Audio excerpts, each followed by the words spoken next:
In this video, we're going to show you if a non-all-inclusive hotel is an option for you. When we come to Mexico, we always book all-inclusives. It's convenient, you don't have to worry about additional costs, you don't have to worry about what restaurants you're going to eat at, conversion rates for currency. All of that is just kind of bundled in there for you, so it makes it really easy and convenient. But we got out of our comfort zone and we are staying at the Hyatt-centric Playa del Carmen beach house. So you have the beach on one side, Quinta Avenida or Fifth Avenue on the other side, and we're going to show you all of that. But we also got out of our comfort zone in the way that we got from the airport to the hotel. We are in the Cancun airport, and normally when we come to Cancun, we hire private transportation, but this time we're going to take the ADO bus. Now, in the Shark Alley area, if you know what Shark Alley is, where all the time shark people come and try to get you, you're going to find an ADO terminal where you can buy tickets. So we're going to go get some tickets and go on the bus to Playa del Carmen.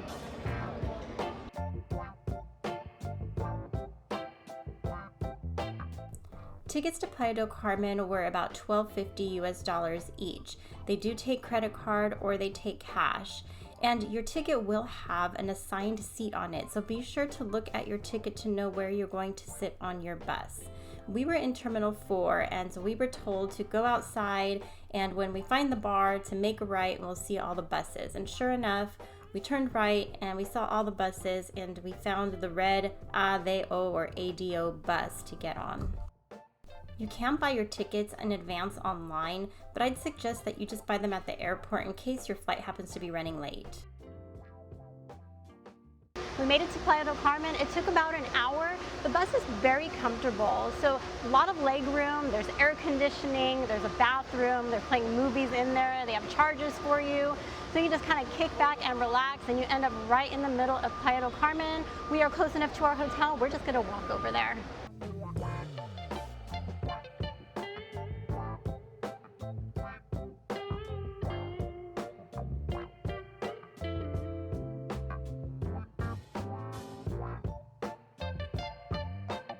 The Hyatt-centric Playa del Carmen Beach House is a boutique hotel with only 27 rooms. It's not all-inclusive.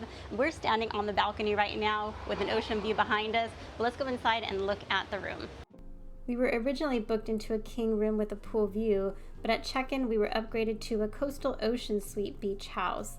These rooms are about 700 square feet. They're going to run you about $300 to $350 a night depending on when you're staying. This room is very comfortable. This bathroom had an entrance on either side of the bed, and you have the bathtub on the one end. There was only one sink in here, but that worked out perfectly fine. The bathroom is a little dark, so putting on your makeup can be a little bit difficult. There are two closets on either side of the sink. Now, this bathroom actually has a door. It's a glass door that closes. You have this bathtub that is on the one side, and this huge walk-in shower with a rain shower head. What I really enjoyed most about this room was having your own private terrace. So you had room out here to dine, and you had a little sofa out here to just take in the views. So we had a nice ocean view, there was always a breeze going on, and a small pool that was down below. Now this is a very small pool, but remember there are only 27 rooms in this hotel. The cabanas that you see there do have a $100 food and beverage minimum. There aren't a lot of seats available otherwise, but honestly nobody was really out there. Now this whole area was kind of the beach club, and you do have to pay to use the beach club there, but these chairs here are available to guests. When you stay at the Hyatt-centric Playa del Carmen Beach House, you also have the option to use the amenities at the Hyatt-centric Playa del Carmen Downtown House. It's only about a 5-minute walk, so you can go over there and use their pool. They have a rooftop pool. It's a completely different vibe. This place is a little bit more chill and quiet. Over there, it's a real party atmosphere. We did have breakfast both here and over at the Downtown House.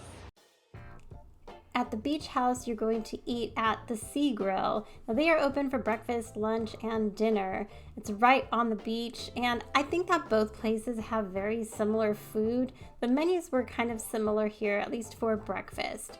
Now here at the Downtown House, you're going to have breakfast up at the pool area at a restaurant called Umi. Now this has a rooftop view. You can see the ocean from here. It's kind of great to see the city as well.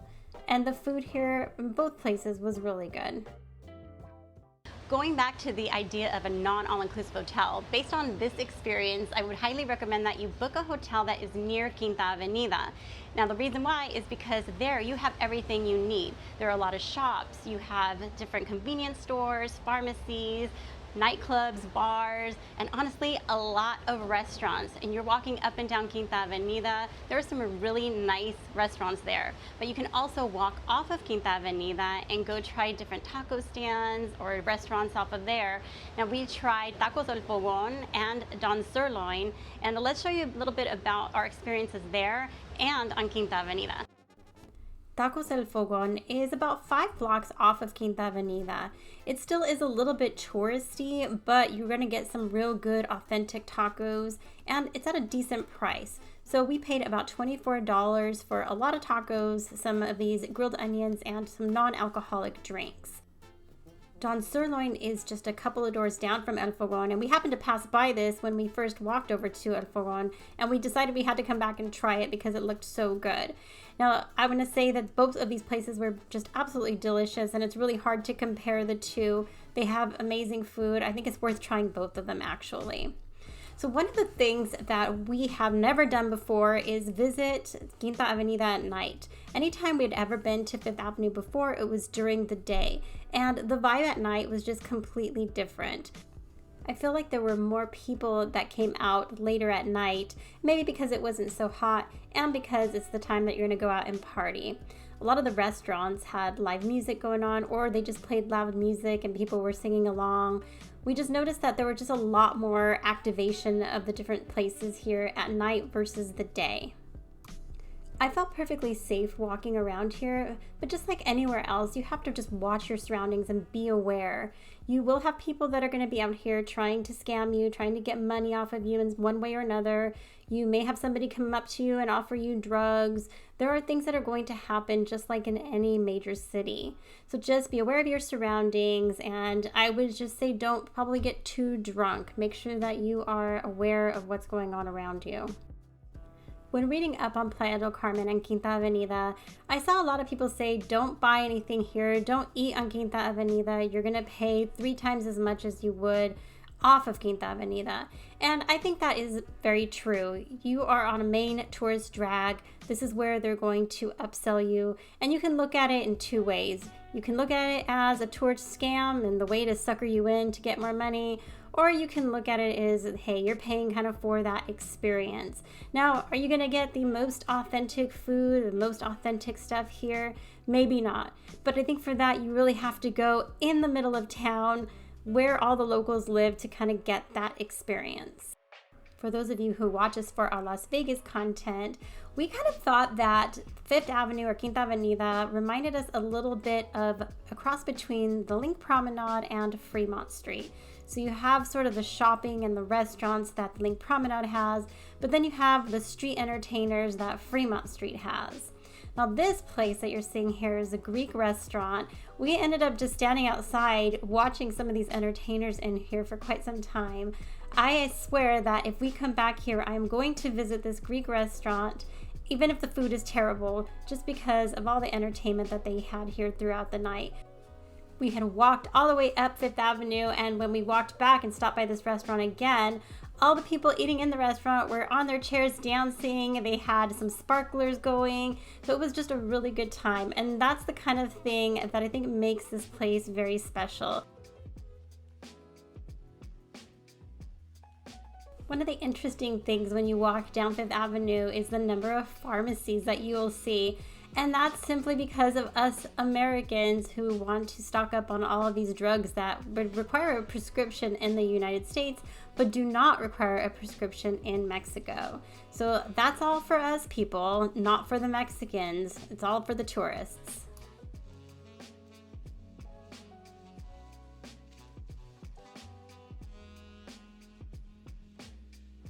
You're going to see up here on the left, they have a 7-Eleven. So you're going to see the 7-Elevens, you'll see Oxxos or other little convenience stores. It's a great way to stock up on a few essentials to take to your room. Have some snacks in your room so you're not spending a fortune at the restaurants.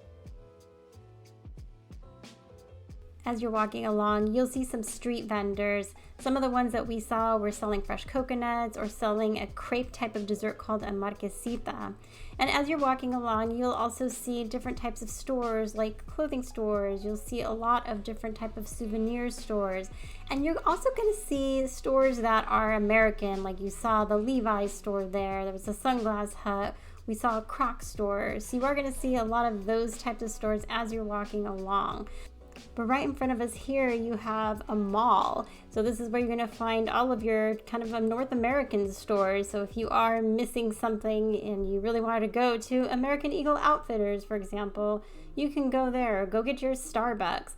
Now this kind of reminded me of the International Marketplace in Waikiki, only in that it's like an indoor / outdoor mall. So it has kind of that tropical vibe to it.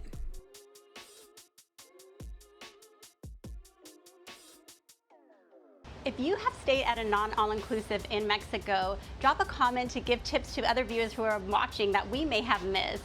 Thank you so much for watching, and we'll see you next time.